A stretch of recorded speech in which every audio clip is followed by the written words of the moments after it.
ನಮಸ್ಕಾರ ವೀಕ್ಷಕರೇ, ಗಣೇಶ ಉತ್ಸವ ವಿಶೇಷ ಕಾರ್ಯಕ್ರಮಕ್ಕೆ ಸ್ವಾಗತ.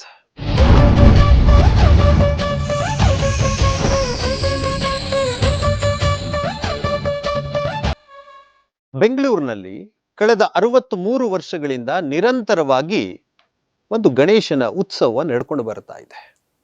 ಈ ಉತ್ಸವದಲ್ಲಿ ಗಣೇಶನ ಪೂಜೆ ಪುನಸ್ಕಾರಗಳ ಜೊತೆಗೆ ಅತ್ಯಂತ ಸುಂದರವಾದಂತಹ ಸಂಗೀತ ಕಾರ್ಯಕ್ರಮಗಳು ಕೂಡ ನಡೆಯುತ್ತೆ. ಈ ಕಾರ್ಯಕ್ರಮಕ್ಕೆ ಕರ್ನಾಟಕದಾದ್ಯಂತ ಗಣೇಶನ ಭಕ್ತರು ಕಾರ್ಯಕ್ರಮದಲ್ಲಿ ಭಾಗವಹಿಸ್ತಾರೆ. ಎಂತಹ ಸಮಸ್ಯೆಗಳು ಬಂದರೂ ಕೂಡ ಈ ಕಾರ್ಯಕ್ರಮ ನಿಲ್ಲದೆ ಅತ್ಯಂತ ವಿಜೃಂಭಣೆಯಿಂದ ಶ್ರದ್ಧಾ ಭಕ್ತಿಯಿಂದ ನಡ್ಕೊಂಡು ಬಂದಿದೆ. ಈ ಕಾರ್ಯಕ್ರಮದ ಬಗ್ಗೆ ತಿಳ್ಕೊಳ್ತಾ ಹೋಗೋಣ. ನಮ್ಮೊಂದಿಗೆ ಒಬ್ಬ ವಿಶೇಷ ಅತಿಥಿ ಇದ್ದಾರೆ, ಅವರನ್ನ ಮಾತನಾಡಿಸ್ತಾ ಹೋಗೋಣ ಬನ್ನಿ. ವೀಕ್ಷಕರೇ, ಕರ್ನಾಟಕದ ಹೆಮ್ಮೆಯ ಬೆಂಗಳೂರಿನ ಜಗದ್ವಿಖ್ಯಾತ ಗಣೇಶ ಉತ್ಸವ ಅದೇ ನಮ್ಮ ಬೆಂಗಳೂರಿನ ಬೆಂಗಳೂರು ಗಣೇಶ ಉತ್ಸವದ ಮುಖ್ಯ ರೂವಾರಿಗಳಲ್ಲೊಬ್ಬರು, ಹಾಗೇನೆ ಈ ಒಟ್ಟಾರೆ ಉತ್ಸವದ ವಾಸ್ತುಶಿಲ್ಪಿ ಅಂತ ಹೇಳ್ಬೋದು. ಅವರೇ ನಮ್ಮ ನಂದೀಶ್ ಮರಿಯಪ್ಪ ಸರ್ ಅವರು ನಮ್ಮೊಟ್ಟಿಗಿದ್ದಾರೆ. ಅವರನ್ನ ಕಾರ್ಯಕ್ರಮಕ್ಕೆ ಸ್ವಾಗತಿಸೋಣ. ನಮಸ್ಕಾರ ಸರ್. ನಮಸ್ಕಾರ. ಬಹಳ ಸಂತೋಷ ಆಯಿತು ಸರ್ ಇವತ್ತು ತಮ್ಮನ್ನ ಭೇಟಿಯಾಗಿತ್ತು. ಬೆಂಗಳೂರು ಗಣೇಶ ಉತ್ಸವ ಅಂತಂದ್ರೆ ಇಡೀ ಜಗತ್ನಲ್ಲಿ ಫೇಮಸ್. ದೇಶ ವಿದೇಶಗಳಿಂದ ಜನ ಇದಕ್ಕೋಸ್ಕರ ಬರೋರಿದ್ದಾರೆ. ಸರ್, ನನಗೆ ತಮ್ಮ ಬಗ್ಗೆ ತಿಳ್ಕೊಳ್ಬೇಕು ಅಂತ ಅನಿಸ್ತಾ ಇದೆ ಸರ್. ತಮ್ಮದೊಂದು ಕಿರು ಪರಿಚಯ ಮಾಡಿಕೊಡೋದಾದ್ರೆ. ನಾನು ಉದ್ಯಮಿ. ಬೇಸಿಕಲಿ ನಂದೊಂದು 2-3 ಬಿಸ್ನೆಸ್ ಇದೆ. ನಾನು ಈಗಾಗಲೇ ಸಂಘದ ಒಂದು ಸಂಪರ್ಕ, ನಾನು ಹುಟ್ಟಿದಾಗಿಂದ ಸಂಘದ ಸಂಪರ್ಕದಲ್ಲಿದ್ದೀನಿ. ಬಟ್ ಈ ಕಳೆದ 22 ದಶಕಗಳಿಂದ ಸಂಘದ ಒಂದು ವ್ಯವಸ್ಥೆಯಲ್ಲಿ ಕಾರ್ಯನಿರತರಾಗಿ ಸಂಘದಲ್ಲಿ ಕೆಲಸ ಮಾಡ್ಕೊಂಡು ಹೋಗ್ತಾ ಇದ್ದೀನಿ. ಸೊ ಇದು ನನ್ನ ಕಿರು ಪರಿಚಯ. ಸರ್, ಏನಿದು ಬೆಂಗಳೂರು ಗಣೇಶ ಉತ್ಸವ ಅಂದರೆ? ಬೆಂಗಳೂರು ಗಣೇಶ ಉತ್ಸವ ಅಂದರೆ ನಮ್ಮ ಕಲ್ಚರ್ ಅಂತ ಏನು ಹೇಳ್ತೀವಿ ಅದನ್ನು ಎತ್ತಿಡಿಯೋ ಒಂದು ಕೆಲಸ ಬೆಂಗಳೂರು ಗಣೇಶೋತ್ಸವ. ದೇವರ ಭಕ್ತಿ ಅಂತ ಏನು ಹೇಳ್ತೀವೋ ಅದು ಬೆಂಗಳೂರು ಗಣೇಶೋತ್ಸವ. ಒಂದು ಮನೋರಂಜನೆ ಅಂತ ಏನಂದರೆ ಅದು ಬೆಂಗಳೂರು ಗಣೇಶೋತ್ಸವ. ನೀವು ಒಂದು ಜೀವನದ ಅತಿ ಒಳ್ಳೆಯ ಒಂದು ಮೆಮೊರಿ ಮಾಡಬೇಕು ಅನ್ನೋಂಗಿದ್ರೆ ಅದು ಬೆಂಗಳೂರು ಗಣೇಶೋತ್ಸವ. ರುಚಿಯಾದ ಪ್ರಸಾದ ತಿನಿಸು ಅಂದರೆ ಬೆಂಗಳೂರು ಗಣೇಶೋತ್ಸವ. ಸೊ ಒಟ್ಟಾರೆ ಹೇಳಬೇಕು ಅಂತಂದರೆ, ನಾವು ಬೆಂಗಳೂರು ಗಣೇಶೋತ್ಸವ ಅಂತ ಹೇಳಿದ ತಕ್ಷಣ ಇವತ್ತು ಜನ ಏನಕ್ಕೆ ಎಕ್ಸೈಟ್ ಆಗ್ತಾರೆ ಅಂದರೆ, ಆ 11 ದಿವಸದಲ್ಲಿ ಯಾವುದೇ 6 ವರ್ಷದಿಂದ 60 ಅಥವಾ 80 ವರ್ಷದ ಯಾರೇ ವ್ಯಕ್ತಿಗೆ ಆಗಲಿ ಅಲ್ಲಿ ಬಂದರೆ ಮನಸ್ಸಿಗೆ ಏನೋ ಒಂದು ಖುಷಿ, ಏನೋ ಒಂದು ಸಮಾಧಾನ ಕೊಡೋದೇ ಬೆಂಗಳೂರು ಗಣೇಶೋತ್ಸವ ಅಂತ ನಾನು ಹೇಳಕ್ಕೆ ಇಷ್ಟಪಡ್ತೀನಿ. ಶ್ರೀ ವಿದ್ಯಾರಣ್ಯ ಯುವಕ ಸಂಘದಿಂದ ಪ್ರಾರಂಭ ಆದಂತಹ ಈ ಉತ್ಸವ ಸರ್, ಈ ಬಾರಿ 63ನೇಯ ಉತ್ಸವ ನಡೀತಾ ಇರುವಂಥದ್ದು. ಈ ಪ್ರಾರಂಭದ ಒಂದು ಇತಿಹಾಸವನ್ನು ಹೇಳೋದಾದ್ರೆ ಸರ್?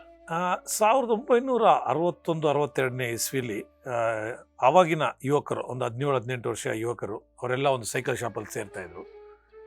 ಈಗಿನ ಕಾಲದ ಎಲ್ಲರೂ ನಾವು ಚಿಕ್ಕ ಮಕ್ಕಳು ನೋಡಿದ್ರೆ ಅದೇ ತಾನೆ. ಸೊ ಸೇರೋದು, ಕೂತ್ಕೊಂಡಾಗ ಏನೋ ಒಂದು ಮಾಡೋಣ ಅಂತ ಮಾತುಕತೆ ಆಗಿ ನಾವೊಂದು ಗಣೇಶ ಕೂರಿಸೋಣ ಒಂದು ಚಿಕ್ಕದಾಗಿ ಅಂತ ಸೈಕಲ್ ಶಾಪಲ್ಲಿ ಒಂದು ಗಣಪತಿ ಕೂರಿಸಿದ್ದು. ಇದು DVG ರಸ್ತೆ ಒಂದು ಕಾರ್ನರಲ್ಲಿ. ಅಲ್ಲಿ ಕೂರಿಸಿದಾಗ ಬರೀ ಗಣಪತಿ ಕೂರಿಸೋದೇನೋ ಒಂದು ಚಿಕ್ಕದಾಗಿ ಒಂದು ಕಾರ್ಯಕ್ರಮ ಮಾಡೋಣ ಅಂತೇಳಿ ಅಲ್ಲಿಂದ ಆವಾಗ ಚಿಕ್ಕದಾಗಿ ಅಂದ್ಕೊಂಡು ಕಾಳಿಂಗರಾಯರೋದು ಕೇಳಿರ್ಬೋದು ನೀವು. ಅವರಾಗಲಿ, ಘಂಟಸಾಲ ಆಗಲಿ, ಆಗಿನ ಕಾಲದ ಯಾರ್ಯಾರು ದೊಡ್ಡವ್ರನ್ನೆಲ್ಲ ಆಗಿನ ಕಾಲದಲ್ಲಿ ಕರೆದು ಕಾರ್ಯಕ್ರಮ ಕೊಟ್ಟಿದ್ದು. ಆಮೇಲೆ ಬಾಲಮುರಳಿ ಕೃಷ್ಣ ಆಚೆ ಕಡೆ ಸ್ಟೇಟ್ ಅವರು ಅಂತಂದರೆ ಅವರು ಫಸ್ಟ್ ಬಂದಿದ್ದು. ಅದಾದಮೇಲೆ PB ಶ್ರೀನಿವಾಸರವರು. ಅದಾದ ನಂತರ ಕಾರ್ಯಕ್ರಮದ ಮೆರುಗು ಇವೆಲ್ಲ ಜಾಸ್ತಿ ಆಗಿದೆ ಏನಂದರೆ, ನಮ್ಮ XP ಬಾಲಸುಬ್ರಹ್ಮಣ್ಯವರು, ದಿವಂಗತ XP ಬಾಲಸುಬ್ರಹ್ಮಣ್ಯವರು ಅವರ ಮೊಟ್ಟ ಮೊದಲನೆಯ ಪಬ್ಲಿಕ್ ಶೋನ ನಮ್ಮಲ್ಲಿ ಮಾಡಿದ್ದು 1974ನೇ ಇಸ್ವಿಲಿ. ಸೊ ಆ ಥರ ನಡ್ಕೊಂಬಂದಿರೋದು ಉತ್ಸವ. ಇನಿಷಿಯಲಿ ತುಂಬ ಕಷ್ಟಪಟ್ಟು ಆಗಿನ ಕಾಲದಲ್ಲಿ ಮಾಡ್ಕೊಂಬಂದರು. ಅವಾಗ ಏನಂತಂದರೆ ಅದೇ ಸೈಕಲ್ ಹೊಡ್ಕೊಂಡು ಹೋಗ್ಬಿಟ್ಟು ತಗೊಂಬರೋದು, ಆ ಥರ ಮಾಡಿಕೊಂಡು ಸೈಕಲ್ ಶಾಪಿನಲ್ಲಿ ಗಣಪತಿ ಪ್ರತಿಷ್ಠಾಪನೆ ಆಗಿ ಬೆಳೆದು ಬಂತ ಒಂದು ಇದು DVG ರೋಡಿಂದ. ತದನಂತರ ಸ್ವಲ್ಪ ದೊಡ್ಡದಾಗಿದ್ದರಿಂದ ಅಲ್ಲಿ ಮಲ್ಲಿಕಾರ್ಜುನ ಗುಡಿ ನೋಡಿರ್ಬೋದು ನೀವು, ಬಸವನಗುಡಿಯಲ್ಲಿ. ಅಲ್ಲಿ ಮಲ್ಲಿಕಾರ್ಜುನ ಗುಡಿ ಪಕ್ಕ ಒಂದು ಚಿಕ್ಕದ ಮೈದಾನ ಇದೆ, ಅಲ್ಲಿ ಬಂದು ಉತ್ಸವ ನಡೆದು ಅಲ್ಲಿಂದ APS ಕಾಲೇಜ್, ಅದಾದಮೇಲೆ ನ್ಯಾಷನಲ್ ಕಾಲೇಜು, ಶಂಕರ ಮಠ, ಸೊ ಎಲ್ಲ ಕಡೆ ಬೆಂಗಳೂರು ಸುತ್ತಮುತ್ತ. ಸರ್, ಯಾವುದೇ ಒಂದು ಉತ್ಸವ ಇರ್ಬೋದು ಅಥವಾ ಒಂದು ಸಂಘಟನೆ ಇರ್ಬೋದು, ಪ್ರಾರಂಭದಲ್ಲಿ ತುಂಬ ಸುಲಭವಾಗಿ ಪ್ರಾರಂಭ ಆಗ್ಬಿಡುತ್ತೆ. ಆದರೆ ನಿರಂತರವಾಗಿ ಏರುಗತಿಯಲ್ಲಿ 62-63 ವರ್ಷಗಳ ಕಾಲ ನಡೆಸ್ಕೊಂಡು ಹೋಗೋದಿದೆಯಲ್ಲ ಸರ್, ಅದಷ್ಟು ಸುಲಭ ಅಲ್ಲ ಸರ್. ಹೆಂಗೆ ಸರ್ ಸಾಧ್ಯ ಆಯಿತು ಬೆಂಗಳೂರು ಗಣೇಶ ಉತ್ಸವಕ್ಕೆ ಅಂತ? ನಾನು ಏನು ನಿಮಗೆ ಹೇಳಿದೆ, ಈಗ ಸ್ಥಾಪನೆ ಮಾಡಿದವರು ಒಂದಷ್ಟು ಜನ ಆಲ್ಮೋಸ್ಟ್ ನಡ್ಸ್ಕೊಂಡು ಬಂದರು. ಹೇಗೆ ಅಂತಂದರೆ, ಇದು ಹೇಗೆ ಅಂದರೆ, ಉತ್ಸವ ನೀವು ನೋಡಿದಾಗ ಪ್ರತಿ ವರ್ಷ ನಡಿಬೇಕು ಅಂದರೆ ಅದು ಬರೀ ಜನಗಳ ಒಂದು ಕಾಂಟ್ರಿಬ್ಯೂಷನ್ನಿಂದಲ್ಲ, ವೈಯಕ್ತಿಕ ಕಾಂಟ್ರಿಬ್ಯೂಷನ್ ನಡಿಬೇಕಾಗತ್ತೆ. ಈ ಎಲ್ಲ ಯುವಕರು 1990ನೇ ಇಸ್ವಿಲಿ ಸ್ವಲ್ಪ ಮುದುಕರಾಗಿ ಹೊರಟಾಗ ಸಾಕಪ್ಪ ಅಂತ ಹೇಳಿ ನಿಲ್ಲಿಸೋ ಒಂದು ಸಂದರ್ಭ. ನಮ್ಮ ತಂದೆಯವರು one of the founders actually. So ನಾವು ಚಿಕ್ಕವರಿದ್ದಾಗ ನಾವು ಜಮಖಾನದಲ್ಲಿ ಕೂತ್ಕೊಂಡು ಕಾರ್ಯಕ್ರಮ ನೋಡಿಲ್ಲ. 1 ವರ್ಷ ಈಗಾಯಿತು, ಇನ್ನೊಂದು ವಾರ ಇದೆ ಹಬ್ಬಕ್ಕೆ. ಅವಾಗ ಇನ್ನೂ ಏನು ನಾವು ಮನೇಲಿ ಪಾಂಪ್ಲೆಟ್ ಬರ್ತಾಯಿತ್ತು. ಅವಾಗೊಂದು ಪಾಂಪ್ಲೆಟ್ ಮನೇಲಿ ಎಲ್ಲೂ ಕಾಣಿಸ್ತಾ ಇಲ್ಲ. ನಾವು ಸ್ಕೂಲ್ಗೆ ಹೋಗ್ತಾ ಕಾಲೇಜ್ಗೆ ಹೋಗ್ತಾ ಇದರಲ್ಲಿ ಬ್ಯುಸಿಲಿದ್ವಿ. ನಮ್ಮ ತಂದೆಯವ್ರು ಕೇಳಿದೆ, ಏನಿದು ಅಂತ. ಇಲ್ಲ, ನಮ್ಮ ಸ್ನೇಹಿತರೆಲ್ಲ ಡಿಸೈಡ್ ಮಾಡಿದ್ದೀವಿ, ನಮ್ಮ ಕೈಲಿ ಆಗಲ್ಲ, ಇದನ್ನು ನಿಲ್ಲಿಸ್ಬೇಕು ಅಂತ ಡಿಸೈಡ್ ಮಾಡಿದ್ದೀವಿ ಅಂತ ನಮಗೆ ಅವಾಗ ಹೇಳ್ತಾರೆ. 1 ವಾರ 10 ದಿವಸ ಇದ್ದಾಗೆ ನಾನು ಆಶ್ಚರ್ಯ, ದಯವಿಟ್ಟು ನಿಲ್ಲಿಸ್ಬೇಡಿ, ನಮ್ಗೆ ಇದು ಥರ ಇಟ್ಸ್ ಎ ಡ್ರೀಮ್, ಯಾಕಂದ್ರೆ ನಾವು ನೋಡ್ಕೊಂಡು ಬಂದಿದ್ದೀವಿ, ದಯವಿಟ್ಟು ಏನು ಕಷ್ಟ ನಿಮಗೆ ಅಂತಂದೆ. ಇಲ್ಲ, ಓಡಾಡೋದು ಕಷ್ಟ, ಅದಕ್ಕೆ ದುಡ್ಡು ಸಂಗ್ರಹ ಮಾಡೋದು ಕಷ್ಟ, ನಮಗೆಲ್ಲ ವಯಸ್ಸಾಗಿದೆ ಅಂತ ಹೇಳ್ತಾರೆ. ಆಗ ನಾನು, ದಯವಿಟ್ಟು ನಿಮ್ಮ ಸ್ನೇಹಿತರು ಎಲ್ಲರೂ ಒಟ್ಟುಗೂಡಿಸಿ ಅಂದ್ಬಿಟ್ಟು, ನಾವು ಮತ್ತು ಇನ್ನೊಬ್ಬರು ನನ್ನ ಸ್ನೇಹಿತರು ಓಬಲೇಶು, ಅವರು ಒನ್ ಆಫ್ ದ ಫೌಂಡರ್ಸ್ ಅವರು, ನಾವಿಬ್ಬರು ನಮ್ಮಿಬ್ಬರಿಗೆ ಇದರ ಸಂಘ ಹುಟ್ಟಾಗಿಂದ ನೋಡೋದ್ರಿಂದ ತುಂಬ ಒಂದು ಒಲವು ಗಣೇಶನ ಮೇಲೆ. ಸೊ ನಾವೆಲ್ಲ ಹೋಗಿ ಒಂದು ಹೋಟೆಲ್ ಕೂತ್ಕೊಂಡು ಅವ್ರ ಜೊತೆ ಮಾತುಕತೆ ಆಗಿ ಡಿಸ್ಕಷನ್ ಮಾಡಿದ್ವಿ, ಏನು ಪ್ರಾಬ್ಲಮ್ ಅಂತೆಲ್ಲ ತಿಳ್ಕೊಂಡ್ವಿ. ಅವ್ರಿಗೆ ನಾನು ಒಂದು ರಿಕ್ವೆಸ್ಟ್ ಕೊಟ್ಟೆ, ಒಂದು ಕೆಲಸ ಮಾಡಿ, ನೀವು ದಯವಿಟ್ಟು ಎಲ್ಲೂ ಹೋಗಬೇಡಿ, ನಾವು ನಿಮ್ಮ ಕೆಲಸ ಮಾಡ್ತೀವಿ, ಓಡಾಡೋದಾಗಲಿ ಮಾಡೋದಾಗಲಿ, ಅದು ದುಡ್ಡು ತರೋದೇ ಆಗಲಿ, ಕಲೆಕ್ಷನ್ ಮಾಡೋದಾಗಲಿ ಎಲ್ಲ ಮಾಡ್ತೀವಿ, ನೀವು ನಮಗೆ ಮಾರ್ಗದರ್ಶಕರಾಗಿರಿ, ನಾವು ಮಾಡ್ತೀವಿ ಅಂತ. ಅವ್ರಿಗೆ ಹೇಳಿದ ತಕ್ಷಣ ಅವ್ರಿಗೆ ಡೌಟು, ಈ ಹುಡುಗರು ಏನು ಮಾಡ್ತಾರಪ್ಪ, ಯಾಕಂದ್ರೆ ನಾವು ಬೆಳೆಸ್ಕೊಬೋದಿದ್ದೀವಿ ಅಂತ. ಅವರು ಸ್ವಲ್ಪ ರಿಲೆಕ್ಟೆಡ್ಡು, ಆದರೂ ನಾವು ಬಿಡದೆ ಪಟ್ಟಾಗಿ ಹಿಡಿದು, ದಯವಿಟ್ಟು ನಮಗೊಂದು ಅವಕಾಶ ಕೊಡಬೇಕು ನೀವು ಅಂತ. ಆಗಿನ ಕಾಲದಲ್ಲಿ ಅವ್ರ ಹತ್ರ ಒಂದು 4 ಲಕ್ಷ ರೂಪಾಯಿನ ಮಿಕ್ಕಿತ್ತು ದೇಣಿ ಒಂದು ವರ್ಷದಲ್ಲಿ.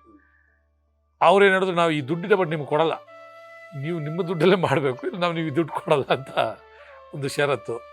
ನಾವೇನು ಮಾಡಿದ್ವಿ, ಆಯಿತು ನೋಡೋಣ, ದೇವರಿದ್ದಾನೆ, ದೇವ್ರ ಭಾರ ಹಾಕಿ ಶುರು ಮಾಡಿದ್ವಿ.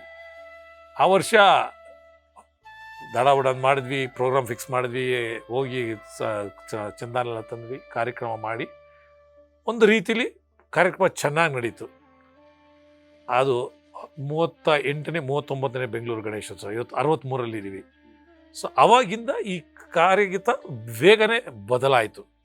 ಸೊ ಅಲ್ಲಿವರೆಗೂ ಒಂದು ರೀತಿ, ಅಲ್ಲಿವರೆಗೂ SP ಬಳಸ್ಕೊಂಡು ಎಲ್ಲ ಬಂದಿದ್ದರು. ಅದಾದಮೇಲೆ ನಾವುಗಳು ಬಂದ ಮೇಲೆ ಆ ಒಂದು 2-3 ಇಯರ್ಸ್ ತೊಗೊಂಡ್ವಿ, ನಾವು ಸ್ವಲ್ಪ ಎಲ್ಲ ಅರ್ಥ ಮಾಡ್ಕೊಂಡಲ್ಲ. 42ನೇ ಇಸ್ವಿಯಿಂದ ನನಗೆ ಜ್ಞಾಪಕ ಇದ್ದಂಗೆ 42ನೇ ಬೆಂಗಳೂರು ಗಣೇಶೋತ್ಸವ ಆ ವರ್ಷದಿಂದ ಉಷಾ ತೋಪರ್ ಬಂದರು, ಆಮೇಲೆ ದಲೈವರು ಬಂದರು, ಆಮೇಲೆ ಶಂಕರ್ ಮಹಾದೇವನ್ ಬಂದರು, ಹರಿಹರನ್, ಇವರೆಲ್ಲ ಬರೋಕ್ಕೆ ಶುರು ಆದಾಗ ಇದೊಂದು ವೇಗಗತಿ, ಇನ್ನೊಂದು ಬೇರೆ ರೀತಿಯೇ ನಡ್ಕೊಂಡಾಯಿತು. ಸೊ ಇದರಾದ ಕಷ್ಟ ಸುಖಗಳು ಇದೆ. ಬಟ್ ನಾನು ನಿಮಗೆ ಒಂದು ಘಟ ಅಂತ ನೋಡಿದಾಗ ಎಲ್ಲಿ ಸಂಘ ಆಲ್ಮೋಸ್ಟ್ ನಿಲ್ಲಕ್ಕೆ ಬಂದಿತ್ತು, ಅಲ್ಲಿಂದ ಹೊರಟಿದ್ದು ವಿಷಯ ನಿಮಗೆ ತಿಳಿಸ್ಬಿಟ್ಟೆ. ಇನ್ನು ಬೆಂಗಳೂರು ಗಣೇಶ ಉತ್ಸವದಲ್ಲಿ ಒಂದು ವಿಶೇಷ ಏನಪ್ಪ ಅಂತಂದರೆ, ಪ್ಲಾಸ್ಟಿಕ್ ಮುಕ್ತ ಹಾಗೂ ಕಾಗದ ಮುಕ್ತ ಉತ್ಸವ ಅಂತ ಆಚರಿಸ್ತೀರಾ, ಅದ್ರ ಬಗ್ಗೆ ಹೇಳೋದಾದ್ರೆ ಸರ್? ನಾವೆಲ್ಲರೂ ಪ್ರಜ್ಞಾವಂತ ನಾಗರಿಕರಾಗಿ ನಮಗೆ ಒಂದು, ಈಗ ಫಾರ್ ಎಕ್ಸಾಂಪಲ್ ನಮ್ಮ ಒಂದು ಮನೇಲಿ ಒಂದು ಸತ್ಯನಾರಾಯಣ ಪೂಜೆ ಆಗ್ತೀರಿ ಅಂತಂದರೆ, ನಾರ್ಮಲ್ಲಿಗೆ ಒಂದು ಡಬ್ಬದಲ್ಲಿ ವೇಸ್ಟ್ ಆದರೆ ಸತ್ಯನಾರಾಯಣ ಪೂಜೆ ಮಾಡಿದ ದಿವಸ ನಿಮ್ಗೆ ಅಟ್ಲೀಸ್ಟ್ ಒಂದು 10 ಡಬ್ಬ ವೇಸ್ಟ್ ಆಗುತ್ತೆ. ಈಗ ಇನ್ನೂ ಒಂದು ದೊಡ್ಡ ಸಾರ್ವಜನಿಕ ಉತ್ಸವ ಆದಾಗ ಸಿಕ್ಕಾಪಟ್ಟೆ ವೇಸ್ಟೇಜ್ ಜನ್ರೇಷನ್ ನಾವಿದನ್ನು ನೋಡಿದ್ವಿ. ಸೊ ನೋಡಿ ನಾವು 49th yearly we decided will go plastic free complete. ನಾವು ಇದನ್ನು ಪ್ಲಾಸ್ಟಿಕ್ನ ನಿಷೇಧ ಮಾಡೋಣ ಅಂತ ನಾವು ಡಿಸೈಡ್ ಮಾಡಿ, ಸೊ ಪ್ಲಾಸ್ಟಿಕ್ನ ಕಂಪ್ಲೀಟ್ ನಿಷೇಧ ಮಾಡಿದ್ವಿ. ಕಷ್ಟ, but we said yes, no plastic. ಸಂಘದ ಒಂದು ಇದರಲ್ಲಿ ಒಂದು ಕವರ್ ಥರದೇ ಆಗಲಿ ಅಥವಾ ಒಂದು ಪ್ಲೇಟ್ ಆಗಲಿ ಒಂದು ಸ್ಪೂನ್ ಆಗಲಿ ಎಲ್ಲೂ ಪ್ಲಾಸ್ಟಿಕ್ ಬಳಸಬಾರ್ದು ಅಂತ. ಆಗಿನ ಕಾಲದಲ್ಲಿ ಇನ್ನೂ ಅಷ್ಟೊಂದು ಇದಿರಲಿಲ್ಲ. ನಮಗೊಂದು ಪ್ಲೇಟ್ ವಿಷಯ ತರೋದಾಗಲಿ ಸ್ವಲ್ಪ ಸಮಸ್ಯೆ ಇತ್ತು. ಪೇಪರ್ ಪ್ಲೇಟ್ಸ್ ತರ್ತಾಯಿದ್ವಿ, ಸ್ಟೀಲ್ ಪ್ಲೇಟ್ಸ್ ತರ್ತಾಯಿದ್ವಿ, ಎಲ್ಲ ಥರ ಮಾಡ್ತಾಯಿದ್ವಿ. ಅದಾದಮೇಲೆ ನಮ್ಮ ಗಣಪನ ನಾವು ಅಷ್ಟು ಚೆನ್ನಾಗಿ ಪೂಜೆ ಮಾಡಿ ನಾವು ಅದನ್ನು ತೊಗೊಂಡೋಗಿ ಒಂದು, ಈ ಫಾರ್ ಎಕ್ಸಾಂಪಲ್ ಈ ಯಡಿಯೂರು ಲೇಕಲ್ಲೆಲ್ಲ ಬಿಡಬೇಕು ಅಂದರೆ ಆ ನೀರು ತುಂಬ ಗಲೀಜು. ನನಗೆ ವೈಯಕ್ತಿಕವಾಗಿ ಅಷ್ಟು ಚೆನ್ನಾಗಿ ನೋಡ್ಕೊಂಡ್ರೆ ದೇವ್ರನ್ನ ತೊಗೊಂಡೋಗಿ ಆ ಕೊಚ್ಚೆ ನೀರಲ್ಲಿ ಹಾಕಬೇಕಲ್ಲ ಅನ್ನೋ ಒಂದು ಇದು. ನಾವು ಅದಾದಮೇಲೆ ಏನು ಮಾಡಿ, ಒಂದು ದೊಡ್ಡ ಟಿಪ್ಪರ್ ಲಾರಿ ತಂದು ಅದರಲ್ಲಿ ನೀರು ಇಟ್ಟು ಆ ನೀರಲ್ಲಿ ಕಡಗದ ಮೇಲೆ ತೊಗೊಂಡೋಗಿ ಒಂದು ಫಾರ್ಮಲ್ಲಿ ಬಿಡೋದು, ಅದೆಲ್ಲ ಮಾಡ್ತೀವಿ. ಅದೆಲ್ಲ ಸ್ವಲ್ಪ ಲಾಜಿಸ್ಟಿಕಲಿ ದೊಡ್ಡ ಪ್ರಾಬ್ಲಮ್ ಆಗ್ತಾಯಿತ್ತು. Then we came out with an idea, ಯಾಕೆ ನಮ್ಮ ಗಣಪನ ಪರ್ಮನೆಂಟಾಗಿ ಮಾಡಿಟ್ಬಿಟ್ಟು, ದೊಡ್ಡ ಗಣೇಶನ ಪರ್ಮನೆಂಟಾಗಿ ಮಾಡಿಟ್ಬಿಟ್ಟು ಒಂದು ಚಿಕ್ಕ ಮಣ್ಣಿನ ಗಣಪತಿನ ಪ್ರಾಣ ಪ್ರತಿಷ್ಠೆ ಮಾಡಿ ಪೂಜೆ ಮಾಡಿ ಅದನ್ನು ಒಂದು ಚಿಕ್ಕ ವಾಟರ್ ಟ್ಯಾಂಕಲ್ಲಿ ಬಿಟ್ಟು ಅದನ್ನು ನೀರಿಗೆ ಗಿಡಕ್ಕೆ ನೀರು ಬಿಟ್ಟರೆ ಹೇಗಿರ್ಬೋದು ಅಂತ ಮಾಡಿ ಈಗ ಕಳೆದ 1 ದಶಕಗಳಿಂದ ಈ ಕೆಲಸ ಮಾಡ್ಕೊಂಬಂದಿದ್ದೀವಿ. ನಮ್ಮ ದೊಡ್ಡ ಗಣಪತಿ ಅದು ಪರ್ಮನೆಂಟ್, ಅದನ್ನು ನಾವು ಫೈಬರು ವಿತ್ ಮೆಟಲ್ ಎಲ್ಲ ಹಾಕಿ ಮಾಡಿಸಿಟ್ಟಿದ್ದೀವಿ. ಅದನ್ನು ಪ್ರತಿ ವರ್ಷ ಪೇಂಟ್ ಮಾಡಿ ಅದನ್ನು ರಿಯೂಸ್ ಮಾಡ್ತೀವಿ. ನಾವೊಂದು ಚಿಕ್ಕ ಗಣೇಶನ, ಮಣ್ಣಿನ ಗಣೇಶ, ಅದು ಪೇಂಟ್ ಇರೋಲ್ಲ, ಅದನ್ನು ತಂದು ಪೂಜೆ ಮಾಡಿ ಅದನ್ನು ಒಂದು ಚಿಕ್ಕ ವಾಟರ್ ಟ್ಯಾಂಕಲ್ಲಿ ಬಿಟ್ಟು ಅದನ್ನು ಬರೋದ್ರಲ್ಲಿ ನೀರು ಇದೆಯೋ ಅದನ್ನು ಗಿಡಕ್ಕೆ ಬಿಟ್ಟು ಆಲ್ಮೋಸ್ಟ್ 0 ವೇಸ್ಟೇಜ್ ಒಂದು ಉತ್ಸವನ ಮಾಡೋಕ್ಕೆ ನಾವು ಹೊರಡ್ತೀವಿ. ನಮ್ಮ ವೇಸ್ಟ್ ಜನ್ರೇಷನ್ ಇದ್ರೂ ಹೂವು ಏನು ಆಗುತ್ತೋ, ಈ ಊಟದಲ್ಲಿ ಏನೋ ಸ್ವಲ್ಪ ಬೀಳುತ್ತೋ ಅದೆಲ್ಲ ಈಗೇನು it is recyclable, which is non ರೀಸೈಕಲಬಲ್ನ ಲಿಟ್ರಲಿ ವಿ ಮೇಡ್ ಇನ್. ಬಹಳ ಸಂತೋಷ ಸರ್. ಇನ್ನು ಈಗ ತಾವು 11 ದಿನಗಳ ಕಾಲ ಈ ಉತ್ಸವವನ್ನು ಮಾಡ್ತೀರಾ. ಪ್ರಾರಂಭದಿಂದಲೂ 11 ದಿವಸನೇ ಇತ್ತಾ ಅಥವಾ ಹೇಗಿತ್ತು ಅವಾಗಿಂದ ಈ ಚಟುವಟಿಕೆ? ನಾವು ಪ್ರಾರಂಭದಿಂದನೂ ಇದನ್ನು ಶಾಸ್ತ್ರೋಕ್ತವಾಗಿ ನಡ್ಸ್ಕೊಂಡು ಬಂದಿರೋದು. ಈಗ ಪದ್ಧತಿ ಇರೋ ಹಾಗೆ ಇದು ಅನಂತನ ಹಬ್ಬ ಬರುತ್ತೆ, ಗಣಪತಿ 11 ದಿವಸ ಆದಮೇಲೆ ಅವತ್ತು ವಿಸರ್ಜನೆ. ಅದು ತಿಥಿ ಪ್ರಕಾರ, ಒಂದು ದಿವಸ 12 ದಿವಸಕ್ಕೆ ಬರುತ್ತೆ, ಒಂದು ದಿವಸ 11 ದಿವಸ ಬರುತ್ತೆ, ಈ ಥರ ಇರುತ್ತೆ. ಅದ್ರ ಮೇಲೆ ನಾವು ಅವತ್ತಿಂದನೂ ಮಾಡ್ಕೊಂಡು ಬಂದಿರೋದು. ಅದು ಮುಂಚಿಂದನೂ ಬಂದಿದೆ, ಈಗಲೂ ಅದೇ ನಡ್ಸ್ಕೊಂಡು ಹೋಗ್ತಾ ಇದೀವಿ ಆ ಪದ್ಧತಿ. ಇನ್ನು ಈ ಒಟ್ಟಾರೆ 11 ದಿವಸದಲ್ಲಿ ಒಂದು ಪೂಜಾ ಕೈಂಕರ್ಯಗಳು ಒಂದು ಭಾಗ ಆದರೆ ಇನ್ನೊಂದು ಸಾಂಸ್ಕೃತಿಕ ಚಟುವಟಿಕೆಗಳು ಕೂಡ ನಿರಂತರವಾಗಿ ಅಲ್ಲಿ ನಡೀತಾ ಬರುತ್ತೆ. ಅದ್ರ ಬಗ್ಗೆ ತಿಳಿಸ್ಕೊಡೋದಾದ್ರೆ? ನಮಗೆ ಪೂಜೆ ದೊಡ್ಡ ವಿಷಯ ಆ್ಯಕ್ಚುಲಿ. ಪೂಜೆ ಅಂತೂ ಭಾಳ ವಿಜೃಂಭಣೆ ನಡೀತೆ. ಈಗಂತೂ ಈ ನಡುವೆ ಅಂತೂ ನಮ್ಮ ಶೃಂಗೇರಿಯ ಜಗದ್ಗುರುಗಳ ಆಶೀರ್ವಾದದಿಂದ ಅವರು ಕಂಪ್ಲೀಟ್ ಅವರ ಶೃಂಗೇರಿ ಮಠದ ಒಂದು ಕಂಪ್ಲೀಟ್ ಟೀಮೇ ಬಂದು ಇವತ್ತು ನಮ್ಮ ಸಂಘದ ಪೂಜೆ ಪ್ರದಾನಗಳನ್ನು ಮಾಡ್ತಾರೆ. ಬೆಳಗ್ಗೆ ಒಂದು ವಿಶೇಷವಾದ ಒಂದು ರಂಗಪೂಜೆ ಆಗಿ ದೇವರಿಗೆ ಪಂಚಾಮೃತ ಅಭಿಷೇಕ ಆಗಿ ಮಹಾಮಂಗಳಾರತಿ ಆಗುತ್ತೆ. ಸಂಜೆನೂ ಅದೇ ಥರ ಕಾರ್ಯಕ್ರಮ ಆಗಿ ರಾತ್ರಿ ಒಂದು ಶಯನೋತ್ಸವ ಅಂತ ಆಗುತ್ತೆ. 11 ದಿವಸದಲ್ಲಿ 5-6 ವಿಶೇಷ ಪೂಜೆಗಳು ಮಾಡ್ತೀವಿ. ಸತ್ಯನಾರಾಯಣ ಪೂಜೆ ಒಂದು ಮಾಡ್ತೀವಿ, ಲಕ್ಷ ಕುಂಕುಮಾರ್ಚನೆ ಸುಮಂಗಲಿಯರದು, ಅದಾದಮೇಲೆ ಗಾಕಾರ ಗಣಪತಿ ಪೂಜೆ ಆಗುತ್ತೆ, ಹೋಮಗಳು ಮಾಡ್ತೀವಿ, ಮೃತ್ಯುಂಜಯ ಹೋಮ, ರುದ್ರ ಹೋಮ ಇದೆಲ್ಲ ನಡೆಯುತ್ತೆ. ಅದಾದಮೇಲೆ ನಾವು ಪಂಚಾಮೃತ ಅಭಿಷೇಕ, ಸೊ ಭಾಳಷ್ಟು ವಿಶೇಷ ಪೂಜೆಗಳು ನಡೆಯುತ್ತೆ. ಪೂಜೆಗಳು ಒಂದು ವಿಧಾನ ಆದರೆ ಸಾಂಸ್ಕೃತಿಕ ಕಾರ್ಯಕ್ರಮ. ಈಗ ನಮ್ಮಲ್ಲಿ ಏನೇ ಒಂದು ಮನೇಲಿ ಒಂದು ಫಂಕ್ಷನ್ ಆದರೆ ವಿತೌಟ್ ಮ್ಯೂಸಿಕ್ ಯಾವ ಕಾರ್ಯಕ್ರಮ ನಡೆಯಲ್ಲ. ಹುಟ್ಟಿಗೂ ಇವತ್ತೊಂದು ಮ್ಯೂಸಿಕ್ ಇರುತ್ತೆ, ಸಾವಲ್ಲೂ ಒಂದು ಮ್ಯೂಸಿಕ್ ಇರುತ್ತೆ. ಸೊ ನಮ್ಮ ಗಣೇಶನ ಸೆಲೆಬ್ರೇಟ್ ಮಾಡಬೇಕು ಅಂತ, ಆಮೇಲೆ ಯುವಕರನ್ನ ಹೆಚ್ಚು ಇದ್ರ ಬಗ್ಗೆ ಒಂದು ಆಕರ್ಷಿಸಬೇಕು ಅಂತ ನಾವೊಂದು mix, right from devotional, classical, folk, instrumental plus film, ಎಲ್ಲ ಥರ ಒಂದು ಕಾರ್ಯಕ್ರಮನ ನಮ್ಮ ಒಂದು ವರ್ಷ ನೀವು ಕಾರ್ಯಕ್ರಮ ನೋಡಿದ್ರೆ ಒಂದು ಥಾಲಿ ಇದ್ದಂಗೆ ನೀವು ಎಲ್ಲ ಥರ ಊಟ ಸಿಗುತ್ತೆ ಅದರಲ್ಲಿ. ಯಾರೋ ಒಬ್ಬರಿಗೆ ಒಂದು ಐಟಮ್ ಅದು ಯಾವುದು ಇಷ್ಟ ಆಗುತ್ತೆ ಆ ಥರ ಒಂದು ಕಾರ್ಯಕ್ರಮನ ನಾವು ಮಾಡ್ಕೊಂಡು ಬಂದಿದ್ದೀವಿ. ನಮ್ಮ ಭಾರತ ದೇಶದ ಯಾರೇ ದೊಡ್ಡ ಒಂದು ಆರ್ಟಿಸ್ಟ್ ಇದ್ದರೂ ಆಲ್ಮೋಸ್ಟ್ ಎಲ್ಲರೂ ಕಾರ್ಯಕ್ರಮ ಬಂದು ಕೊಟ್ಟೋಗಿರೋ ಒಂದು ವಿಧಾನ ಇದೆ ಸರ್. ಇನ್ನು ಈ ಉತ್ಸವಗಳು ಒಂದೇ ಜಾಗದಲ್ಲಿ ನಡೆಯುತ್ತಾ ಅಥವಾ ಬೇರೆ ಬೇರೆ ಸ್ಥಳಗಳಲ್ಲಿ ನಡೆಯುತ್ತಾ, ಹೇಗೆ ಸರ್? ನಾವು ಪ್ರಾರಂಭ ಆದಾಗ ಡಿ.ವಿ.ಜಿ. ರೋಡಲ್ಲಿತ್ತು, ಅದಾದಮೇಲೆ ಮಲ್ಲಿಕಾರ್ಜುನ ಗುಡಿ ಬಂತು, ಆಮೇಲೆ APS ಕಾಲೇಜಲ್ಲಿ ಮಾಡಿದ್ವಿ. ನಮ್ಮ 49ನೇ ವರ್ಷದ ವಾರ್ಷಿಕೋತ್ಸವದಲ್ಲಿ ನಾವು ಆಗ ಸ್ವಲ್ಪ ಕಾರ್ಯಕ್ರಮ ದೊಡ್ಡದಾಗಿತ್ತು. APS ಕಾಲೇಜ್ ಚಿಕ್ಕದಾಗಕ್ಕೆ ಶುರು ಆಯಿತು. ಸೊ ಆವಾಗ ನಾವು ನ್ಯಾಷನಲ್ ಕಾಲೇಜ್ಗೆ ಶಿಫ್ಟ್ ಆದ್ವಿ. ಅಲ್ಲಿ ಅವಾಗ ಏನು ಮಾಡ್ತೀವಿ, ದೇವರು APS ಕಾಲೇಜಲ್ಲಿ ಪೂಜೆ ಮಾಡಿ ದೊಡ್ಡ ಕಾರ್ಯಕ್ರಮಗಳು ಇದೆಯಲ್ಲ ನ್ಯಾಷನಲ್ ಕಾಲೇಜಲ್ಲಿ ಮಾಡೋ ಒಂದು ಪ್ರದಾನ ಮಾಡ್ಕೊಂಡು ಬಂದ್ವಿ. ಸೊ ಆ ಥರ ಮಾಡೋಕ್ಕೆ ಶುರು ಮಾಡಿ ಈಗ ಆಲ್ಮೋಸ್ಟ್ 1.5 ದಶಕಗಳಿದೆ. ಈ ಮಧ್ಯದಲ್ಲಿ ಕೋವಿಡ್ ಆದಾಗ ಇರಲಿಲ್ಲ, ಬಟ್ ತಿರ್ಗಾ ಈ ವರ್ಷದಿಂದ ಎರಡೂ ಒಂದು ಮೈದಾನದಲ್ಲಿ ಈಗ APS ಕಾಲೇಜಲ್ಲಿ ದೇವ್ರ ಕೂರಿಸಿ ಪೂಜೆ ಮಾಡೋದು, ಅಲ್ಲಿ ಭಕ್ತಿ ಪ್ರಧಾನ ಕಾರ್ಯಕ್ರಮಗಳು, ನ್ಯಾಷನಲ್ ಕಾಲೇಜಲ್ಲಿ ಎಲ್ಲ ಈ ದೊಡ್ಡ ದೊಡ್ಡ ಕಾರ್ಯಕ್ರಮಗಳು, ಎಲ್ಲಿ ಜನಸಂದಣಿ ಜಾಸ್ತಿ ಆಗುತ್ತೆ, ಸೊ ದಟ್ ಮೆಟ್ರೋ ಇರೋದ್ರಿಂದ ಜನ ಪಬ್ಲಿಕ್ ಟ್ರಾನ್ಸ್ಪೋರ್ಟ್ ಯೂಸ್ ಮಾಡಿ ಅಲ್ಲಿ ಬರೋ ಥರ ಮಾಡೋ ಥರ ಒಂದು ವ್ಯವಸ್ಥೆ. ಇನ್ನು ವೀಕ್ಷಕರೇ, ಈ ಬೆಂಗಳೂರು ಗಣೇಶ ಉತ್ಸವಕ್ಕೆ ಭಾರತದಾದ್ಯಂತ ದೊಡ್ಡ ದೊಡ್ಡ ದಿಗ್ಗಜ ಕಲಾವಿದರು ಬಂದು ಇಲ್ಲಿ ಕಾರ್ಯಕ್ರಮದಲ್ಲಿ ಭಾಗವಹಿಸ್ತಾರೆ. ಆದರೆ ಒಂದು ಬಾರಿ ಇಲ್ಲಿಗೆ ಒಬ್ಬ ಶ್ರೇಷ್ಠ ಗಾಯಕಿ ಬಂದಾಗ ಅವರಿಗೊಂದು ಸಮಸ್ಯೆ ಆಗಿತ್ತಂತೆ. ಹಾಗಾದರೆ ಆ ಸಮಸ್ಯೆ ಏನು ಅದನ್ನು ತಿಳ್ಕೊಳ್ಳೋಣ. ಸರ್, ಆಗಲೇ ಮಾತಾಡ್ತಾ ಇದ್ವಿ, ತಮ್ಮಲ್ಲಿ ಭಾರತದಾದ್ಯಂತ ದಿಗ್ಗಜರೆಲ್ಲರೂ ಬಂದರು ಪರ್ಫಾರ್ಮೆನ್ಸ್ ಕೊಡ್ತಾರೆ. ಒಬ್ಬರು ವಿಶೇಷ ಗಾಯಕಿ ಇಲ್ಲಿಗೆ ಬಂದಾಗ ಅವ್ರಿಗೊಂದು ಸಮಸ್ಯೆ ಆಯಿತು. ಆದರೆ ಅದು ಯಾವ ಮ್ಯಾಜಿಕ್ ನಡೀತೋ ಏನೋ ಗೊತ್ತಿಲ್ಲ, ಅದ್ಭುತವಾಗಿ ಹಾಡನ್ನು ಹೇಳಿದರು ಅಂತ ಹೇಳಿ ಅನೇಕರು ಹೇಳಿದ್ದನ್ನು ನಾನು ಕೇಳಿದ್ದೇನೆ. ಅದ್ರ ಬಗ್ಗೆ ಹೇಳೋದಾದ್ರೆ ಸರ್? ನಮ್ಮಲ್ಲಿ ನಮ್ಮ ಸಂಘಕ್ಕೆ ತುಂಬ ಹತ್ತಿರವಾದವರು, ಸ್ವಲ್ಪ ಇಂಟರ್ನ್ಯಾಷನಲಲ್ಲಿ ಫೇಮಸ್ ಆಗಿರೋದು ಶ್ರೇಯಾ ಘೋಷಾಲ್ ಅವರು ಸರಿಸುಮಾರು ಒಂದು 5 ಬಾರಿ ನಮ್ಮಲ್ಲಿ ಕಾರ್ಯಕ್ರಮ ಆಗಲೇ ಕೊಟ್ಟಿದ್ದಾರೆ.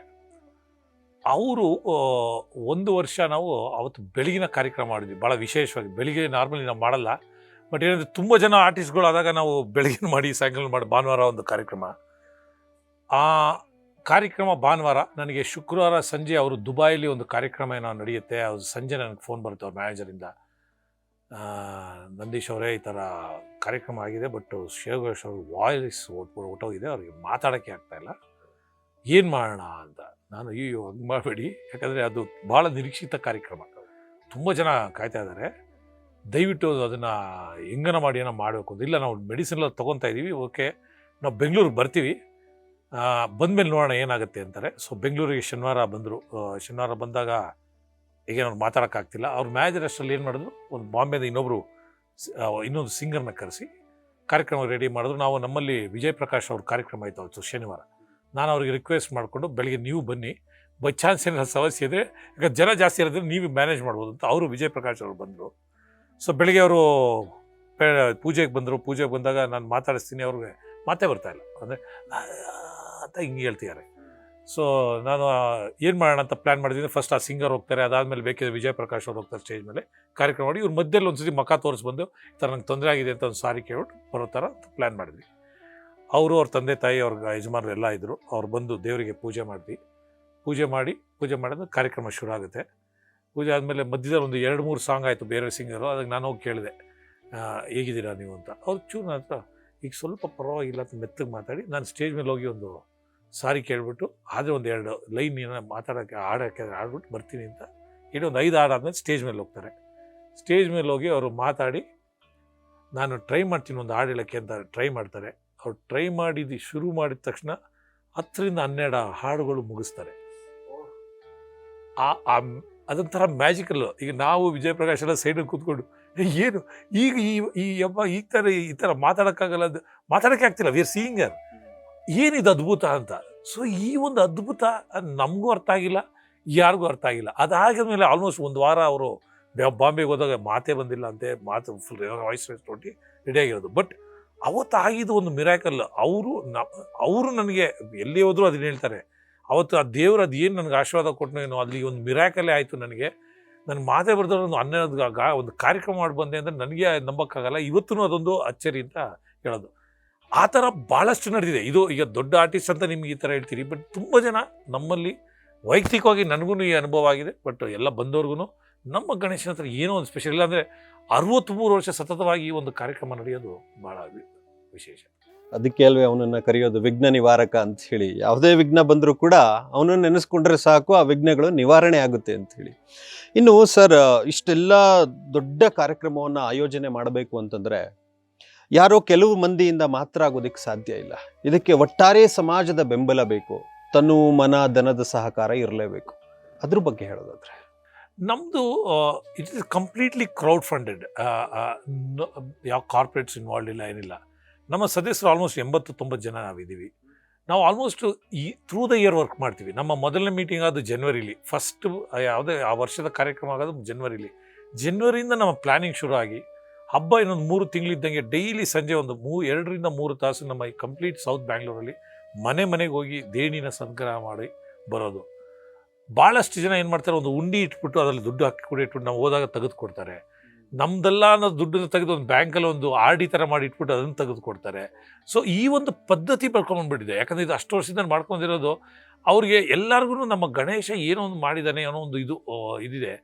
ಆ ಒಂದು ಇದರಿಂದನೇ ಈ ಸಂಘ ಹಿಂಗೆ ನಡೀತಾ ಇರೋದು. ನಮ್ಮಲ್ಲಿ ಒಂದು ಅಟ್ಲೀಸ್ಟ್ ಒಂದು 3,000-4 ಸಾವಿರ ಜನ ಡೋನರ್ಸ್ ಹು ಆರ್ ಡೊನೇಟಿಂಗ್ ರೆಗ್ಯುಲರ್ಲಿ. ಅದು ₹50 ಇರ್ಬೋದು, 1,000 ಇರ್ಬೋದು, 5,000 ಇರ್ಬೋದು. ಇವರಿಷ್ಟು ಜನ ಕೊಡೋ ಫಂಡಿಂದನೇ ಈ ಕಾರ್ಯಕ್ರಮ ನಡೆಯೋದು. ಅದಲ್ಲದೆ ಭಾಳಷ್ಟು ಜನ ಕೈ ಜೋಡಿಸ್ತಾರೆ.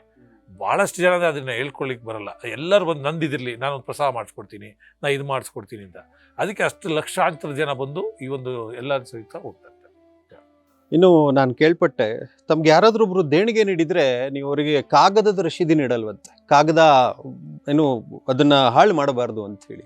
ಅದಕ್ಕೂ ತಾವು ಇವತ್ತು ಆನ್ಲೈನಲ್ಲೆಲ್ಲ ಬಳಸ್ಕೊಂಡು ಅದರಲ್ಲಿ ರಶೀದಿ ಕೊಡುವಂತಹ ವ್ಯವಸ್ಥೆಯನ್ನು ಮಾಡ್ಕೊಂಡಿದ್ದೀರಾ ಅಂತ ಹೇಳಿ ಬಹಳ ಒಳ್ಳೆಯ ಕೆಲಸಗಳನ್ನು ಮಾಡ್ತಾ ಇದ್ದೀರಾ ಸರ್. ಇದ್ರ ಜೊತೆಗೆ ತಮ್ಮಲ್ಲಿ ದೊಡ್ಡ ದೊಡ್ಡ ಆರ್ಟಿಸ್ಟ್ಗಳು ಬರ್ತಾರೆ ಅಂತ ಹೇಳಿದ್ರಿ. ಅವರೆಲ್ಲ ಬಂದಾಗ ಕೆಲವರಿಗೊಂದು ಅಭಿಪ್ರಾಯ ಬರುತ್ತೆ, ಅಯ್ಯೋ ಇಷ್ಟಿಷ್ಟು ದೊಡ್ಡ ದೊಡ್ಡ ಆರ್ಟಿಸ್ಟ್ಗಳು ಬರ್ತಾರೆ, ಅವ್ರಿಗೆಲ್ಲ ಸಾವಿರಾರು ರೂಪಾಯಿ ಲಕ್ಷಾಂತರ ರೂಪಾಯಿ ಕೊಡಬೇಕಲ್ವಾ ಅವ್ರಿಗೆ ಗೌರವಧನ ಅಂತ ಹೇಳಿ. ಹೇಗೆ ಇದನ್ನ ಮ್ಯಾನೇಜ್ ಮಾಡ್ತೀರಾ ಅಂತ ತಾವು? ಒಂದೇನಂದರೆ, ನೀವು ಹೇಳ್ದಂಗೆ ಇದು ವಿಶ್ವವಿಖ್ಯಾತ ಆಗಿದೆ ಅಂತ. ಭಾಳಷ್ಟು ಜನ ಆರ್ಟಿಸ್ಟು ನಮಗೊಂದು ಚಾನ್ಸ್ ಸಿಕ್ಕಿದ್ರೆ ಸಾಕಿಲ್ಲಿ ಪರ್ಫಾರ್ಮ್ ಮಾಡೋಕ್ಕೆ ಅನ್ನೋದೇ ಭಾಳಷ್ಟು ಜನ. ನನಗೆ ಈಗಲೂ ಜ್ಞಾಪಕ ಇದೆ, 49ನೇ ವರ್ಷದಲ್ಲಿ ಶಾನ್ ಅಂತ ನೀವು ಕೇಳಿರ್ಬೋದು, ಹಿಂದಿಯ ದೊಡ್ಡ ಸಿಂಗರು. ಅವ್ರನ್ನ ಕರೆಸಿದ್ವಿ, ಅವ್ರದ್ದು ಪ್ರೆಸ್ ಕಾನ್ಫರೆನ್ಸ್ ನಡೀತಾ ಇತ್ತು. ಅವರು ಅವಾಗ ಒಂದು ಪ್ರಶ್ನೆ ಕೇಳಿದಾಗ ಅವ್ರು ಹೇಳ್ತಾರೆ, ನಾನು ಎಲ್ಲರ ಹತ್ರ ಕೇಳಿದ್ದೆ, ನನ್ನ ಕಬ್ ಮೇರಕ್ಕೂ ನಂದೀಶ್ ಬುಲಾಯಾಗ, ನನಗೆ ಯಾವಾಗ ನಂದೀಶ್ ಅವರಿಂದ ಕಾಲ್ ಬರುತ್ತೆ ಅಂತ. ಕೊನೆಗೂ ನನಗೆ ನಂಬರ್ ಸಿಕ್ಬಿಡ್ತು, I am very lucky to be here ಅಂತ. ಸೊ ಫಾರ್ ಎಕ್ಸಾಂಪಲ್, ಈಗ ಶಾನ್ ಅಂತವ್ರು ಒಂದು 100 ರೂಪಾಯಿ ಬೇರೆ ಕಡೆ ತೊಗೊಂಡ್ರೆ ನಮ್ಮ ಹತ್ರ ಅವ್ರು 20 ಇಂದ 30 ರೂಪಾಯಿ ತೊಗೊತಾರೆ. ಸೊ ಈ ಒಂದು ವ್ಯವಸ್ಥೆ ಇಂದ ನಮ್ಗೆ ನಡೆಯುತ್ತೆ. ಅಂದರೆ ಭಾಳಷ್ಟು ಜನ ದೇಣಿಗೆ ತೊಗೊಳ್ಳೋದು ಇಲ್ಲ, ಪ್ರೀತಿಯಿಂದ ಮಾಡೋ ದೊಡ್ಡ ದೊಡ್ಡ ಆರ್ಟಿಸ್ಟ್ಗಳನ್ನ ಹೇಳ್ತಾ ಇದ್ದೀವಿ. ಅವರು ನಾವು ನೀವೇನು ಕೊಟ್ಟರು ತೊಗೊತೀವಿ, ನಾವು ಬೇಡ ಅನ್ನೋರು ಇದ್ದಾರೆ, ತೊಗೊಳ್ಳೋರು ಇದ್ದಾರೆ. ಬಟ್ ನಾವೇನಂದರೆ ಮ್ಯೂಸಿಷಿಯನ್ಸ್ ಜೀವನ ನಡೆಯೋದೇ ಈ ಒಂದು ಕಾರ್ಯಕ್ರಮ ಇದರಿಂದ. ಸೊ ನಾವು ಅವ್ರಿಗೆ ಒಂದು ಸಣ್ಣ ಸಂಭಾವನೆ ಕೊಡ್ತೀವಿ. ಅದೇ ಹೇಳಿದ್ನಲ್ಲ, 10 ರೂಪಾಯಿ ಕೊಡೋ ಜಾಗದಲ್ಲಿ 2-3 ರೂಪಾಯಿ ಕೊಡ್ತೀವಿ, ಬಟ್ ಕೊಡ್ತೀವಿ. ಸೊ ಇವೆಲ್ಲ ಒಂದು ಇದರಿಂದನೇ ನಡ್ಕೊಂಡು ಹೋಗ್ತಾ ಇರೋದು. ಇಲ್ಲಾಂದರೆ ನೀವು ಆ್ಯಕ್ಚುಲಾಗಿ ದುಡ್ಡು ಕೊಟ್ಟು ಕಾರ್ಯಕ್ರಮ ಮಾಡೋದು, ಈ ಉತ್ಸವ ಯಾವತ್ತೂ ನಿಂತೋಗಿರೋದು. ಸೊ ಅದಾಗಲ್ಲ. ಸರ್, ಇನ್ನು ಈ ಬಾರಿಯ ಬೆಂಗಳೂರು ಗಣೇಶ ಉತ್ಸವ ಯಾವ ತಾರೀಕಿಂದ ಪ್ರಾರಂಭ ಆಗುತ್ತೆ, ಎಲ್ಲಿಯವರೆಗಿರುತ್ತೆ, ಈ ಬಾರಿಯ ವಿಶೇಷತೆಗಳೇನು ಸರ್? 27 ಆಗಸ್ಟ್ರಿಂದ 6ನೇ ಸೆಪ್ಟೆಂಬರ್ವರೆಗೂ 11 ದಿವಸದ ಕಾರ್ಯಕ್ರಮ. ಈ ಬಾರಿ ಸಾಂಸ್ಕೃತಿಕ ಕಾರ್ಯಕ್ರಮದ ಜೊತೆ ಭಾಳ ವಿಶೇಷ ಏನಂತಂದರೆ, ಗಣೇಶ ಪಂಚರತ್ನ ಸ್ತೋತ್ರ, ಆದಿಶಂಕರಾಚಾರ್ಯರು ಬರೆದಿರುವಂಥ ಸ್ತೋತ್ರ. ಅದನ್ನು ಈ ಸತಿ ನಾವು ಸರಿಸುಮಾರು ಒಂದು 20-25 ಸಾವಿರ ಜನ ಮಹಿಳೆಯರ ಜೊತೆ ಆ ದೇವರಿಗೆ ಒಂದು ಅರ್ಚನೆ ಥರ ಒಂದು ಮೂಲಕದಲ್ಲಿ ಮಾಡುವ ಒಂದು ಕಾರ್ಯಕ್ರಮ. APS ಕಾಲೇಜಿಂದ DVG ರೋಡ್ ಮೂಲಕ ಗಾಂಧಿವರೆಗೂ ಎಲ್ಲರೂ ಕೂತು ದೇವರಿಗೆ ಇದನ್ನು ಆಲ್ಮೋಸ್ಟ್ 1 ಅವರ್, ಪಂಚರತ್ನ ಕೀರ್ತನೆ ಒಂದು 6-7 ನಿಮಿಷ ಇದ್ದರೆ ಬೇರೆ ಎಲ್ಲ ಶ್ಲೋಕಗಳನ್ನು ಕೂತು ದೇವರಿಗೆ ಆರಾಧನೆ ಮಾಡೋದು ಒಂದು ಭಾಳ ವಿಶೇಷ ಕಾರ್ಯಕ್ರಮ ಹಮ್ಮಿಕೊಂಡಿದ್ದೀವಿ. ಇದಾದ ನಂತರ ಸಾಂಸ್ಕೃತಿಕ ಕಾರ್ಯಕ್ರಮ ಭಾಳ ವಿಶೇಷ, ಎಲ್ಲ ದೊಡ್ಡ ದೊಡ್ಡ ಆರ್ಟಿಸ್ಟ್ಗಳಿದ್ದಾರೆ. ಆಮೇಲೆ ನಮ್ಮ ವಿಸರ್ಜನೆ ಕಾರ್ಯಕ್ರಮ ಭಾಳ ವಿಶೇಷ. ಆಲ್ಮೋಸ್ಟ್ ಇಡೀ ಇಂಡಿಯಾದಿಂದ ಒಂದು 20 ಟ್ರೂಪ್ಸ್ ಫ್ರಮ್ ಕಲ್ಕಟ್ಟ, ಒರಿಸ್ಸಾ, ರಾಜಸ್ಥಾನ್, ಪಂಜಾಬ್ ಎಲ್ಲ ಕಡೆಯಿಂದನೂ ಫೋಕ್ ಆರ್ಟಿಸ್ಟ್ ಬರ್ತಾ ಇದ್ದಾರೆ. They are all participating. ಒಂದು ಸ್ಪೆಷಲ್ ವರ್ಕ್ಶಾಪ್ ಮಾಡ್ತಾ ಇದ್ದೀವಿ. ತನುಶ್ರೀ ಶಂಕರ್ ಅಂತ ಒಂದು ದೊಡ್ಡ ಒಂದು ಆರ್ಟಿಸ್ಟು, ಕೊರಿಯೋಗ್ರಾಫರ್ ಫ್ರಮ್ ಕ್ಯಾಲ್ಕಟ್ಟ, ಅವ್ರು ಬರ್ತಿದ್ದಾರೆ. ಅವ್ರೇನಂದ್ರೆ ಫ್ರೀ ಸ್ಟೈಲ್ ಫೋಕ್ ಹೇಳ್ಕೊಡ್ತಾರೆ. ಸೊ ಒಂದು 500,000 ಜನ ಅದರಲ್ಲಿ ಅವರು ವರ್ಕ್ಶಾಪಲ್ಲಿ ಅಟೆಂಡ್ ಮಾಡಿದವ್ರು ಪ್ರೊಫೆಷನಲ್ ಬಂದು ದೇವ್ರ ಜೊತೆ ಡ್ಯಾನ್ಸ್ ಮಾಡ್ಕೊಂಡು ಹೋಗಿ ಒಂದು ವಿಸರ್ಜನೆ ಮಾಡೋ ಒಂದು ಕಾರ್ಯಕ್ರಮ. ಇದಾದ ನಂತರ ಭಾಳ ವಿಶೇಷ ಏನಂದರೆ, ನಮ್ಮ ಕ್ರೇಜಿ ಸ್ಟಾರ್ ರವಿಚಂದ್ರನ್ ಅವರು ಮೊದಲನೇ ಬಾರಿಗೆ ಅವರ 4 ದಶಕಗಳ ಒಂದು ಫಿಲ್ಮ್ ಜರ್ನಿನ ಸ್ಟೇಜ್ ಮೇಲೆ ತರಲಿಕ್ಕೆ ಹೊರಟಿದ್ದಾರೆ. ಇದು ಸ್ಟೇಜ್ ಅವ್ರಿಗೆ ಇವತ್ತವರೆಗೂ ಸ್ಟೇಜ್ ಕಾರ್ಯಕ್ರಮ ಯಾವುದು ಮಾಡಿಲ್ಲ. ಎಂದು TV ಅದರಲ್ಲಿ ಮಾಡಿದ್ರು. ಮೊದಲಿಗೆ ಅವ್ರ ಫಿಲ್ಮ್ ಜರ್ನಿ, ಅವ್ರ ಪರ್ಸ್ನಲ್ ಲೈಫ್ ಜರ್ನಿನ ಇವತ್ತವ್ರಿಗೆ ಯಾರು ಕೇಳಿ ನೋಡದೇ ಇರೋಂಥ ವಿಷಯನ ಅವ್ರು ಮಾಡ್ತಾ ಇದ್ದಾರೆ. ಸೊ ಇದಿಷ್ಟು ಹೈಲೈಟ್ಸ್. ಅದು ಬಿಟ್ಟು ಇನ್ನು ರೈಟ್ ಫ್ರಮ್ ವಿಜಯ್ ಪ್ರಕಾಶ್ ಅವರಿದ್ದಾರೆ, ರಘು ದೀಕ್ಷಿತ್ ಅವರಿದ್ದಾರೆ, ರಾಜೇಶ್ ಕೃಷ್ಣನ್ ಅವರಿದ್ದಾರೆ, ವಿಜಯ್ ಎಸ್ ದಾಸ್ ಅವರಿದ್ದಾರೆ, ಪ್ರವೀಣ್ ಡಿ ರಾವ್ ಅವರು ವಿಶೇಷವಾದ ಒಂದು ಸುಗಮ ಸಂಗೀತ 4 ತಂತಿ ಅಂತ ಎಲ್ಲ ಅಪ್ಕಮಿಂಗ್ ಆರ್ಟಿಸ್ಟ್ ಆಫ್ ಕರ್ನಾಟಕ ಅವ್ರನ್ನ ಇಟ್ಕೊಂಡು ಒಂದು ಸುಗಮ ಸಂಗೀತ ಕಾರ್ಯಕ್ರಮ ಮಾಡ್ತಿದ್ದಾರೆ. MD ಪಲ್ಲಿ ಅವರು ಒಂದು ಅಕ್ರಾಸ್ ಕರ್ನಾಟಕ ಕನ್ನಡ ಭಾಷೆಯ ಬಗ್ಗೆ ಇಟ್ಕೊಂಡು ಒಂದು ದೇವರ ನಾಮದ ಒಂದು ಮಾಡ್ತಿದ್ದಾರೆ. ಹಳೆಗನ್ನಡ, ಹೊಸಗನ್ನಡ ಎಲ್ಲ, ಈಗ ಉತ್ತರ ಕನ್ನಡದಲ್ಲಿ ಒಂದು ಕನ್ನಡ ಇದೆ, ಮಂಗಳೂರು ಕಡೆ ಎಲ್ಲ ವಿಭಿನ್ನವಾದ ಕನ್ನಡ ಇಟ್ಕೊಂಡು ಒಂದು ವಿಶೇಷ ಕಾರ್ಯಕ್ರಮ. ವೆಂಕಟೇಶ್ ಕುಮಾರ್ ಅವರು ಭಾಳ ವಿಜೃಂಭಣೆ, ಅದೇ ಹೇಳಿದ್ರೆ ಇಟ್ಸ್ ಎ ಟ್ರೀಟ್. ಯಾರೋ ಒಂದು ಮ್ಯೂಸಿಕ್ ಲವರ್ಗೆ ಆಗಲಿ ಅಥವಾ ಒಂದು ಧಾರ್ಮಿಕ ಒಂದು ಇದರಲ್ಲಿ ಯಾರೋ ಐತಿಹಾಸಿಕ ಅವ್ರಿಗೆ ಎಲ್ಲರಿಗೂ 11 ದಿವಸ ಒಂದು ಔತಣ ಕಾಯ್ತಾ ಇದೆ ಆ್ಯಕ್ಚುಲಿ. ನಿಜ ನಿಜ. ಇನ್ನು ಇನ್ನೊಂದು ಮಾತನ್ನು ನಾನು ಕೇಳ್ಪಟ್ಟಿದ್ದೆ ಸರ್, ಕೊರೋನಾ ಬಂದಾಗ ಸಾಕಷ್ಟು ಈ ಥರದ್ದೆಲ್ಲ ಸಾರ್ವಜನಿಕ ಕಾರ್ಯಕ್ರಮಗಳು ಸ್ಟಾಪ್ ಆಗಿಬಿಟ್ಟಿತ್ತು. ನಾವು ಮನೆಯಿಂದ ಹೊರಗಡೆ ಬರೋದೇ ಕಷ್ಟ ಆಗಿತ್ತು. ಆದರೆ ಬೆಂಗಳೂರು ಗಣೇಶ ಉತ್ಸವ ಮಾತ್ರ ನಿಲ್ಲಿಲ್ಲ ಅಂತ. ಹೇಗೆ ಸರ್ ಅದು? ಗಣೇಶ ನಮಗೂ ಗೊತ್ತಿಲ್ಲ ಅದು ಹೇಗಾಯಿತು ಅಂತಲೇ. ರೈಟ್ ಫ್ರಮ್ ತಿರುಪತಿನೂ ಮುಚ್ಚಿತ್ತು, ಎಲ್ಲ ದೇವಸ್ಥಾನಗಳು ಮುಚ್ಚಿತ್ತು. 2 ಕೊರೋನಾ ಟೈಮಲ್ಲೂ ನಮ್ಮ ಗಣೇಶ ಕೂತ್ಕೊಂಡು ಪೂಜೆ ಮಾಡಿಸಿ ಬಂದವರಿಗೆಲ್ಲ ಪ್ರಸಾದ ಕೊಟ್ಟು ಕಾರ್ಯಕ್ರಮ ಮಾಡಿದ್ವಿ. ಕಾರ್ಯಕ್ರಮ ಏನಂದರೆ ಒಂದು ಆಡಿಟೋರಿಯಮಲ್ಲಿ ಲೈವ್ ಹೋದ್ವಿ.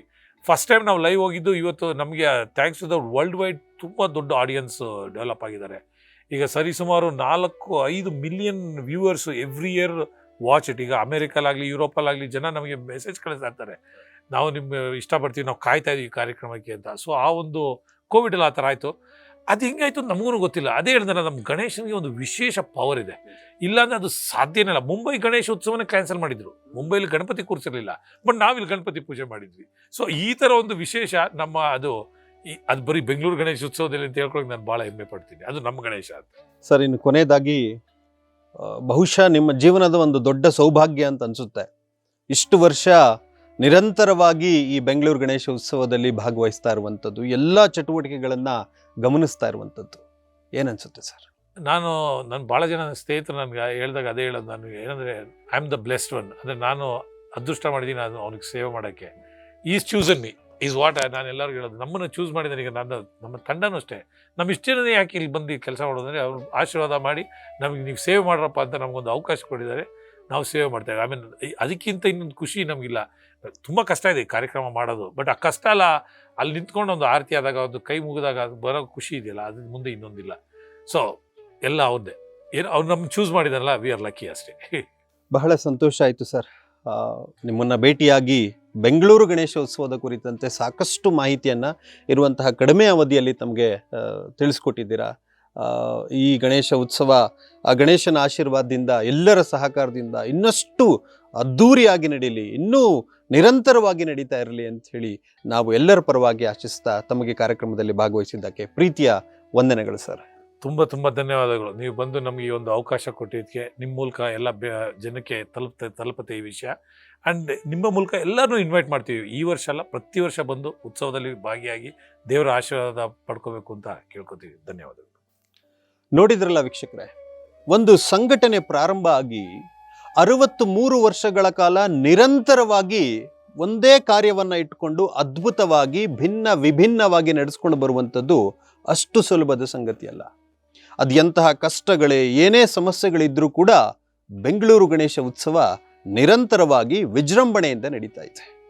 ತಾವು ಕೂಡ ಬಿಡು ಮಾಡಿಕೊಂಡು ಈ ಬಾರಿ ಬೆಂಗಳೂರು ಗಣೇಶ ಉತ್ಸವಕ್ಕೆ ಭೇಟಿಯಾಗಿ ಆ ಗಣೇಶನ ಆಶೀರ್ವಾದ ಪಡೆದು ಸಾಂಸ್ಕೃತಿಕ ಕಾರ್ಯಕ್ರಮದಲ್ಲಿ ಭಾಗವಹಿಸಿ ಅಂತ ಹೇಳಿ ತಿಳಿಸ್ತಾ, ಮುಂದಿನ ಸಂಚಿಕೆಯಲ್ಲಿ ಮತ್ತೊಬ್ಬ ವಿಶೇಷ ವ್ಯಕ್ತಿ ಅಥವಾ ಸೇವಾ ಸಂಸ್ಥೆಯೊಡನೆ ಭೇಟಿಯಾಗೋಣ.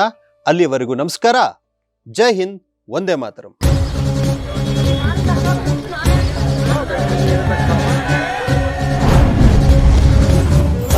ಗಣಪತಿ ಗಜಮುಖ ಮಂಗಲ ಗಿಟಿ ಗಿಡ ತೊಂದೊಂದತ್ತ